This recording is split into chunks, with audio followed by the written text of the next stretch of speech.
I worked with this one guy who had a lengthy record. He had a system for getting released if he got caught after committing a crime. If the police were in pursuit and he knew he was about to be cornered, he would act insane.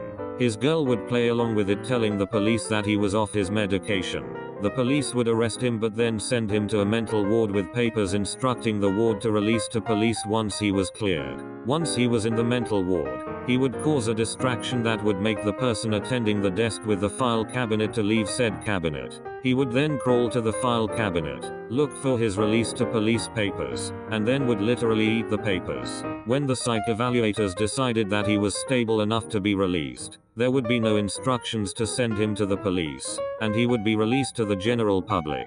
He did this about 10 times until police officers noticed him back on the streets. This stunt forced the state to change their procedure for detaining mentally unstable suspects. A guy I went to high school had been stealing from Walmart in a pretty clever way. He would grab video games, MP3 players, beer etc. and throw them away in a trash can in the garden section.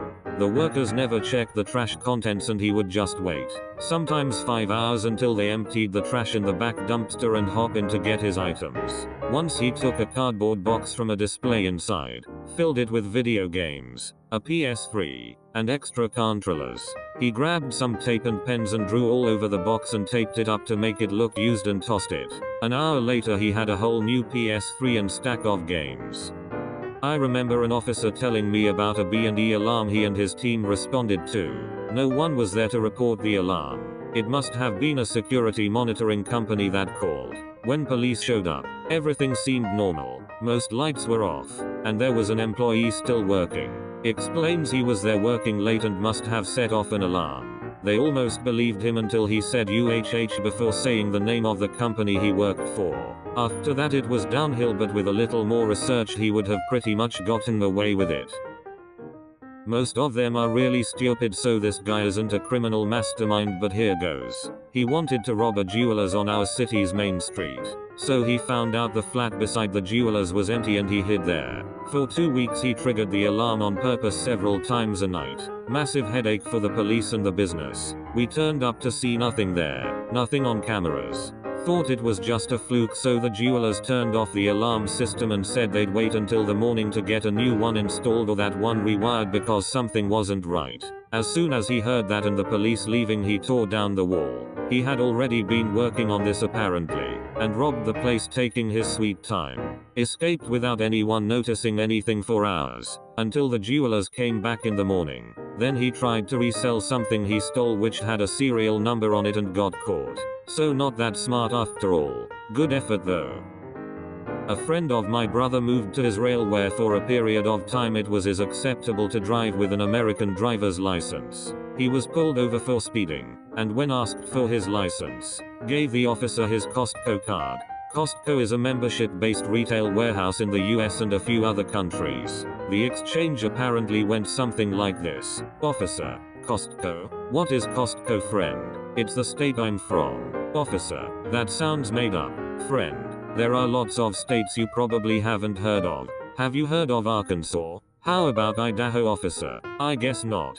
Friend, well, I'm from the small state of Costco. The officer didn't have a response and wound up writing the ticket to someone with a Costco driver's license. Friend framed the ticket and still has it hanging on his wall. Reminds me of a family friend of mine.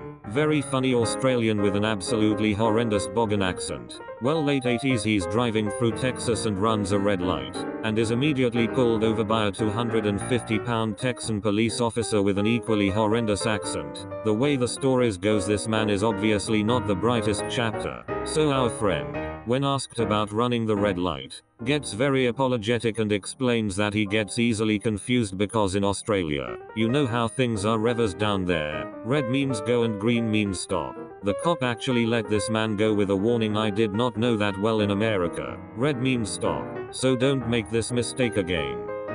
Mandatory, not a police officer, but the story of the Mumbai Opera House jewelry heist probably belongs here. Sometime in 1987 a guy placed an ad in the newspaper, looking for recruits to the CBI, the investigative police agency in India. A bunch of people showed up. He'd rented an office to interview them. He selected 26 of the candidates, told them to assemble the next day near a popular jewelry shop to practice a mock raid. He had a fake search warrant and all handy. Then he led these guys to conduct a raid on the jewelry shop. Together they collected all the jewelry in the shop, took all the cash, and then he asked the trainees to keep a watch on the shop employees while he deposited the stuff. He then walked out and disappeared. Took half an hour for someone to suspect something wrong and call the actual police. They never caught the guy, never even found out who he was. The balls on that man. Homeless guy in my hometown figured out if he committed some act of petty theft he'd get a night in jail, a warm place to sleep and a hot meal. He'd show up, turn in his stolen goods and that would be that. After a while the police would just tell him to take back whatever he stole the next day. Quite the town character. A couple of my friends from high school, they were brothers, stocked shelves, worked in the back during the night. Right around when the PS4 was released, they mostly emptied a big bag of dog food and stuck 2 or 3 PlayStations in there, resealed it and waited a few days to buy that bag from the back. Smart. I had a friend that used to go to supermarkets and would get one of those fill 'em up sweet pot things where you choose your own sweets and pay according to the weight of the pot. He used to put all sorts of expensive stuff in there. 64 GB SD cards, headphones, expensive small items which can be easily concealed under a blanket of sweets. Never got caught. Ended up paying £4 for what was essentially a £80 plus pot of electronics. Possible urban myth, but I like it. Somewhere in England there was this car park outside a local tourist attraction. Because it was Cityland, a booth was set up to collect parking fees. It cost something like $5 €euros to park. The old man collecting the fees was a pleasant chap. Never missed a day of work in 10 years, rain or shine. One day the tourist attraction hears there is nobody manning the booth. Because it is a city-owned lot, they call the city to ask where the parking attendant is. The city says what parking attendant? Old man was never heard or seen again. He built the booth himself and manned it for 10 years. Not a cop. There is this large event in downtown San Francisco called SantaCon. Pretty much just thousands of people dressed as Santa getting drunk/stoned in Union Square. A guy dressed as a Santa walked in and robbed a bank and left, disappearing into the mob of other Santas. Not sure if they ever caught him. Friend had a couple beers and was worried he was over the limit. Cop pulled him over and asked him if he had any drugs in the car.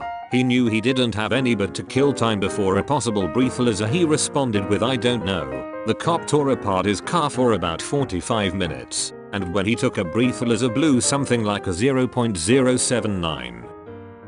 Please subscribe, comment and like.